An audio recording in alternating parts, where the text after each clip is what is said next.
বন্ধুরা, চিরুনিতে কখনো nail polish দিয়ে দেখেছো? চিরুনিতে কি কেউ আবার নেল পালিশ দেয়? রাধে রাধে বন্ধুরা, সুপ্রভাত। তোমরা সবাই কেমন আছো? আশা করি যে যেখানেই থাকো না কেন সবাই ভীষণ ভালো আছো, আর আমিও ভালো আছি।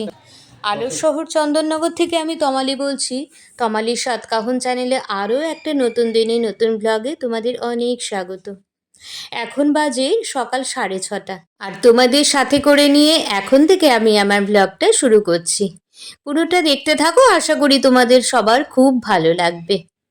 তো বন্ধুরা, সকালবেলা তো বাসি কাজ সবাই করে, আর আমিও করেছি। বাসনগুলো মেজে না উপর করে রাখি যাতে জলটা ঝরে যায়, তারপরে একটা গামছা ছেঁড়া দিয়ে মুছে তারপরে আমি রান্নাঘরে রেখে দিই। আর জানো তো, আমরা সেই চোখ খোলা থেকে আরম্ভ হয় কাজ করা, সেই চোখ বন্ধ করা পর্যন্ত রাত্রিবেলা কনস্ট্যান্ট আমাদের কাজ করে যেতে হয়। প্রত্যেকেরই কিছু না কিছু কাজ তো রয়েছেই বলো। আর সেই কাজেতেই যেন আমাদের মুগ্ধতা, আমাদের ভালো লাগা, আর এই কাজটাই আমরা কিন্তু করি সম্পূর্ণ ভালোবেসে। দায় সারা কাজ আমরা কেউই কখনো করি না, জানো তো। এক এক সময় মনে হয় কি বলতো, যে বাবা এত কাজকর্ম ফেলে এবার একটু যাই, এবার একটু বেরোই কোথাও, বা একা থাকতে ইচ্ছা করে। কিন্তু কি করব, এটা এমনই একটা বন্ধন সংসারের, কেউ এই জিনিসটা ভাবলেও করতে পারবে না।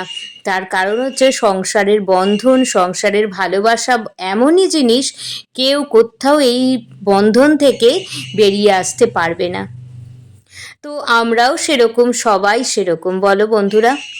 তো দেখো, তোমাদের সাথে কথা বলতে বলতে আমার বাসনের কাজ তো সম্পূর্ণ হয়ে গেল। বাসন টাসন মেজে পরিষ্কার করে রান্নাঘরে রেখে দিয়ে এবার জানো তো ফুল তুলতে এসেছি। বাসন যখন মেজেছিলাম তখন বাসি কাপড়ে মেজেছিলাম, তারপরে বাসি কাপড় চেঞ্জ করে আমি পরিষ্কার ধোয়া কাপড় পরে বাসনগুলো পরিষ্কার করে রান্নাঘরে রেখে ফুল তুলতে এসেছি। আর এখন ফুলটা তুলে নিলে আমার অনেকটা সুবিধা হয় কাজের। আর তারপরে অন্যান্য কাজগুলো যদি করি আমার ভীষণ সুবিধা হয়। আগে থেকে আমি সমস্ত কিছু নির্দিষ্ট করে রাখি, তার জন্যে আমার কাজগুলো এত তাড়াতাড়ি পরিপাটি করে হয়, জানো তো।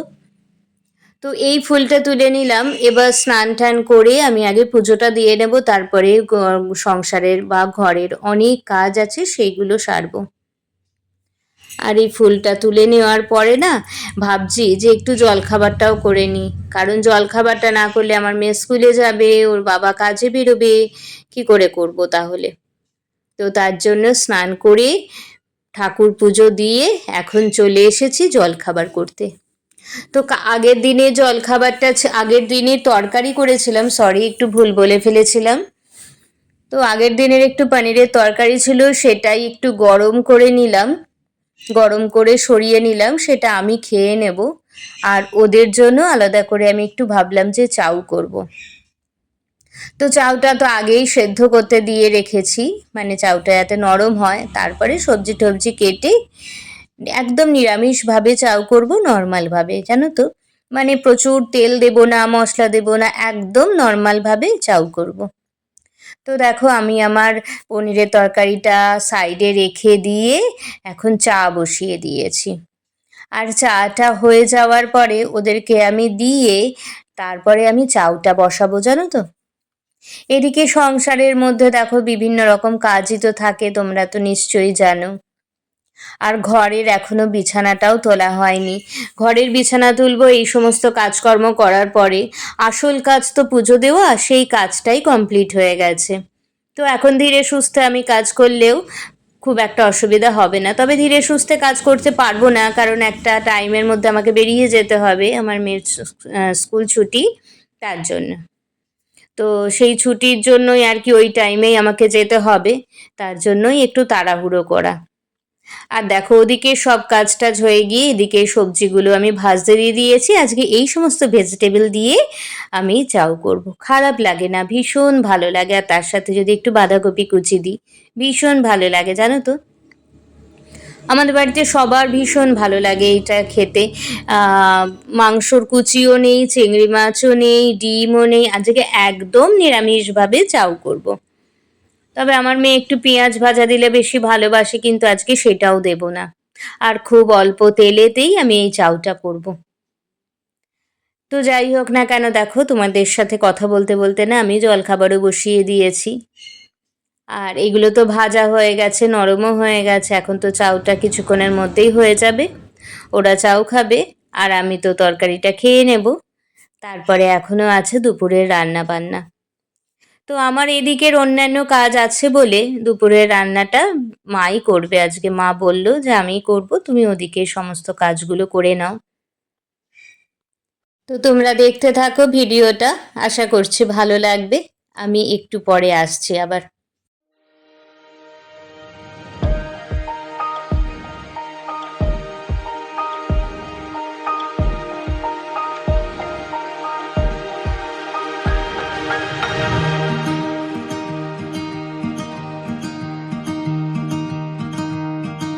তো দেখো বন্ধুরা, চাউ করা হয়ে গেছে, সবার খাওয়াও হয়ে গেছে। আর আমি এখন চলে এসেছি আমার ঘরে। আমি তোমাদের বললাম না আমার বাসি বিছানাটাও তোলা হয়নি, তো বিছানাটা তুলে একটু টান টান করে নিয়ে ভাবছি যে একটু ফার্নিচারগুলো পরিষ্কার করে নিই। আর বুঝতেই তো পারছো রাস্তার ধারে বাড়ি, আর প্রচণ্ড অসুবিধা হয় জানো তো। এত ধুলো পড়ে না, একদিন অন্তর অন্তর পরিষ্কার করি, কিন্তু কেউ বলবে না যে আমি পরিষ্কার করি। এত এরকম অবস্থা, ধুলো বালিতে একবারে ভরে গেছে। আর এদিকে আমার ছেলে তো থাকেই ঘরে, তোমরা জানো। ওদের তো একটুখানি মুখ থেকে তো নালা ঝরে, তো সেইগুলো কখনো কখনো লেগে যায়। তো আমাদের হয়তো সেইগুলো চোখে পড়ে না, যখন চোখে পড়ে তখন পরিষ্কার করে দিই, তাছাড়া তো পরিষ্কার করা যায় না। তো এখন দেখছি যে এগুলোতে লেগেছে, তো তার জন্য এখন পরিষ্কার করে নিচ্ছি। আর ওই সাইডগুলোতে এত ধুলো থাকে কি বলবো, ভাবছি যে অন্যভাবে একটু পরিষ্কার করব, তো কাঠ তো আমি ভেজে ন্যাকড়া দিয়েও পরিষ্কার করতে পারবো না, তার কারণ রঙটা উঠে যায়। তো বন্ধুরা, এখন বাজে বেলা 11টা 10, আর মোটামুটি সমস্ত কাজই কমপ্লিট আমার। ঘর ঝাড় দিয়ে মুছে নিয়েছি, জলখাবার হয়ে গেছে। আজকে জলখাবার করেছি, আজকে একটু বসে বলি তোমাদের সাথে কথা। আজকে জলখাবার করেছি, একটু চাউ করেছিলাম, আর ওদেরকে মানে আমার মেয়ে আর আমার বর খেয়ে গেছে রুটি আর পনিরের তরকারি। আগের দিন পনিরের তরকারি করেছিলাম, সেটাই ওদের দিয়েছি। আর আমি আর মা বাবা আমরা সবাই খেয়েছি, একটুখানি চাউ করেছিলাম, চাউ খেয়েছি, এই আর কি। তো ঘরদোর পরিষ্কার হয়ে গেছে। ঘরের ফার্নিচারগুলো তো তোমরা জানোই একদিন অন্তর অন্তর পরিষ্কার করতেই হয়, কারণ রাস্তার ধারে বাড়ি বলে। তো সেইগুলোও সব হয়ে গেছে। এবার যাব স্নান করতে। স্নান করে এসে মেয়েকে আনতে যাব, মেয়েকে নিয়ে এসে তারপরে আমি রান্না করব। আজকে ভেটকি মাছ এনেছে, জানো তো, বেশ বড় বড় সাইজের ভেটকি মাছ এনেছে। আলু ফুলকপি দিয়ে ভেটকি মাছের দম হবে। আর সজনে ডাঁটা এনেছে, একদম যেই লতানো যেই ডাঁটাগুলো, কচি লতানো ডাঁটাগুলো, ওগুলো এনেছে। সজনে ফুল এনেছে। সজনে ফুলটা হবে বেগুন দিয়ে ভাজা, কিন্তু শিম থাকলে ভালো হতো। আমাদের এখন আজকে শিম নেই, আর বাজার থেকেও আনা হয়নি। আর আর ওই সজনে ডাঁটা দিয়ে যা হবে হবে, সেটা আমি জানি না, সেটা মা জানে। আর আমি করব আলু ফুলকপি দিয়ে ভেটকি মাছের দম। তো চলো আগে আমি ড্রেসটা করে নিই, ড্রেসটা করে মেয়েকে আনতে চলে যাই তারপরে।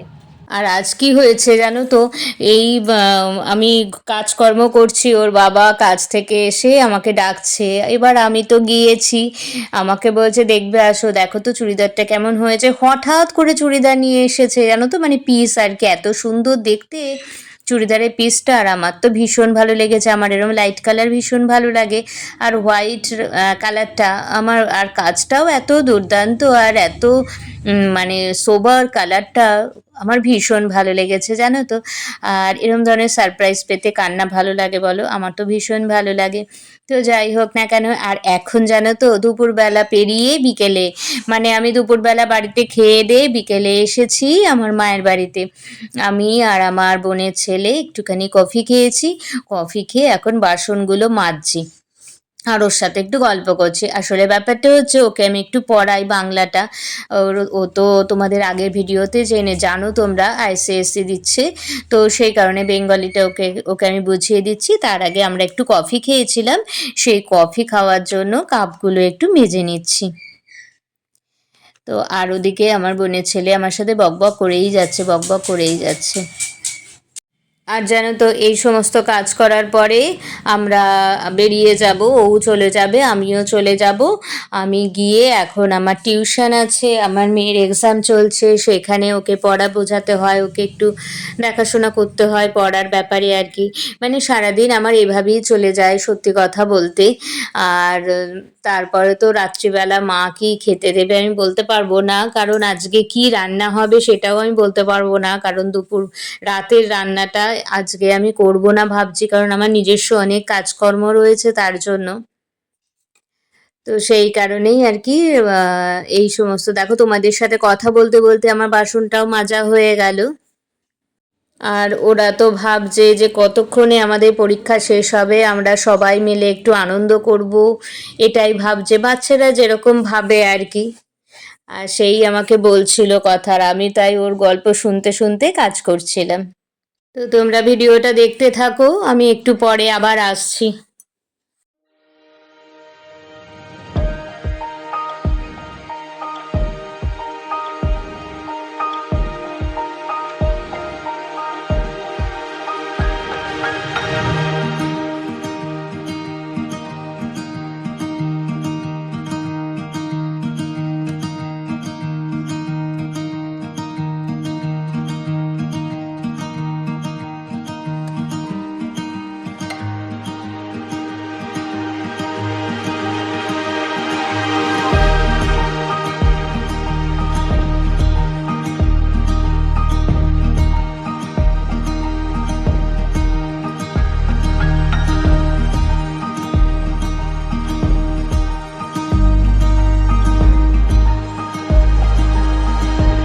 তো বন্ধুরা কাজকর্ম সব কমপ্লিট, এবার চলো বাড়ি চলে যাই।